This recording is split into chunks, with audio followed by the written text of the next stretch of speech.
दोस्तों, आज मैं आपको एक ऐसे मुल्क की सैर करवाने वाला हूँ जहाँ के लोगों को दुनिया में सबसे ज़्यादा ईमानदार समझा जाता है।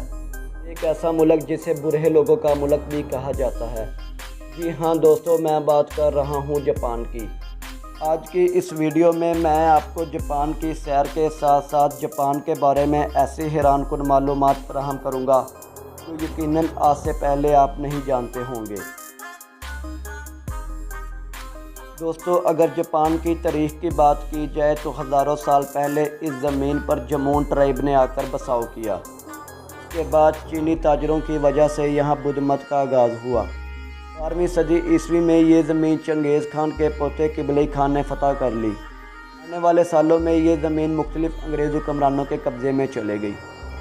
दोस्तों, वर्ल्ड वार 2 में जापान ने जर्मनी का साथ देते हुए अमेरिका का बहुत ज़्यादा नुकसान किया। जापान जंग जीतने ही वाला था कि अमेरिका ने जंग की खिलाफ वर्जी करते हुए जापान के 2 शहरों पर एटम बम गिरा दिए, जिसके नतीजे में जापान के 3 लाख लोग मर गए।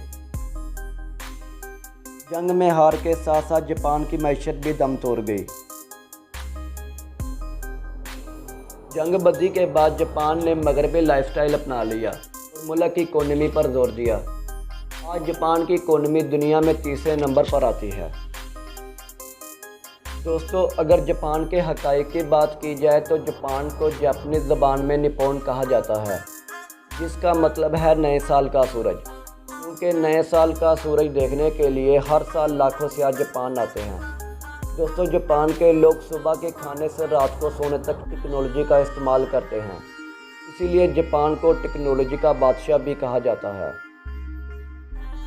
दोस्तों, जापान में 6 साल तक बच्चों को स्कूल में फ़ेल नहीं किया जाता।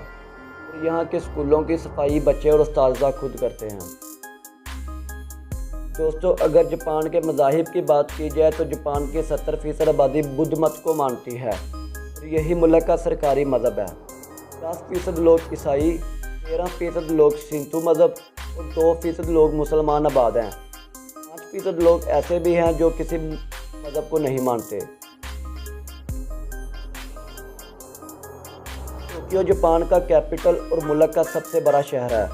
3.5 करोड़ आबादी के साथ ये दुनिया में सबसे ज़्यादा आबादी वाला शहर भी है। इसके साथ साथ इस शहर को दुनिया का दूसरा महंगा तरीन शहर होने का एजाज़ भी हासिल है। दोस्तों, आबादी के लिहाज से जापान दुनिया के 10वें और रकबे के लिहाज से 12वें नंबर पर आता है। दोस्तों, अगर जापान के मज़ीद हक़ाइक़ की बात की जाए तो दुनिया की सबसे तेज़ बुलेट प्रूफ ट्रेन भी जापान में है, जो 500 किलोमीटर फ़ी घंटे की रफ्तार से सफ़र करती है।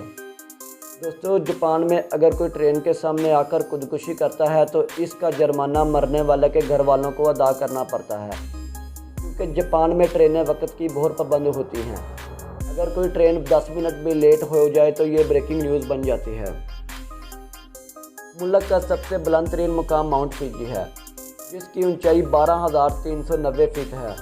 दोस्तों, जापान को बुरे लोगों का मुल्क भी कहा जाता है, क्योंकि जापान में 50,000 से ज़्यादा लोगों की उम्र 100 साल से ऊपर है। जापान के लोगों को दुनिया में सबसे ज़्यादा ईमानदार समझा जाता है। दोस्तों, जापान के लोग किटकैट चॉकलेट को बहुत ज़्यादा पसंद करते हैं, इसीलिए जापान में रोज़ाना 50 लाख किटकैट खाई जाती हैं। दुनिया में सबसे ज़्यादा चापस्टिक का इस्तेमाल भी जापान में होता है। दोस्तों, जापान की करेंसी को येन कहा जाता है, जो पाकिस्तानी रुपए के बराबर है। वक़्त के लिहाज से जापान पाकिस्तान से 4 घंटे आगे है। दोस्तों, अगर आप मुसलमान हैं तो जापान का वीज़ा आपको बहुत मुश्किल से मिलेगा, क्योंकि जापानी लोग मुसलमानों से बहुत ज़्यादा नफ़रत करते हैं। इसी वजह से जापान में रहने वाले मुसलमान भी काफ़ी मुश्किल हालात में ज़िंदगी गुजारते हैं। लेकिन गुज़श्ता चंद अरसे में जापान में इस्लाम बहुत तेज़ी से फैल रहा है। 70% हिस्सा पहाड़ी होने की वजह से जापान में सालाना 1500 ज़लज़ले आते हैं, इसीलिए यहाँ के लोग लोहे और स्टील से बने हुए घरों में रहते हैं। दोस्तों, जापान में सफाई करने वालों को हेल्थ इंजीनियर कहा जाता है। इनकी तनख्वाह तकरीबन पाकिस्तानी 4 से 5 लाख रुपए होती है। जापान में वेटर्स को टिप देना गैर कानूनी है। दोस्तों, जापान की आबादी बहुत तेज़ी से कम हो रही है, क्योंकि जापान में बर्थ रेशो बहुत ही कम है। इसकी एक बड़ी वजह यहाँ के लोगों का सेक्स में इंटरेस्ट ना रखना है। एक अंदाजे के मुताबिक अगले 200 सालों तक जापान की आबादी आधी से भी कम रह जाएगी। इसी बात को देखते हुए जापान की हुकूमत ने अपने मुल्क में सेक्स को प्रमोट करने के लिए अमेरिका और दूसरे कई मुल्कों से मदद ली है। जापान की 90% आबादी वाटरप्रूफ मोबाइल इस्तेमाल करती है। जापान में तरबूज की बहुत सी शक्लें पाई जाती हैं। 1970 में एक डिज़ाइनर ने इसे चकोर की शक्ल में उगाया ताकि ये फ्रिज में आसानी से पूरा आ जाए, लेकिन ये इतना महंगा है कि लोग इसे खाने की बजाय सजाने के लिए खरीदते हैं। दुनिया में काली बिल्ली को मनहूस समझा जाता है, लेकिन जापान के लोग काली बिल्ली को खुशहाली और रोशनी की अलामत समझते हैं। इसीलिए जापान के लोग काली बिल्ली को घर में बहुत शौक से पालते हैं। सोमो रेसलिंग मुल्क का कौमी खेल और चेरी ब्लॉसम मुल्क का कौमी फूल है। दोस्तों, ये थी जापान पर बनाई जाने वाली एक छोटी सी फिल्म। अगर वीडियो पसंद आए तो लाइक करें और हमारे चैनल को सब्सक्राइब करें।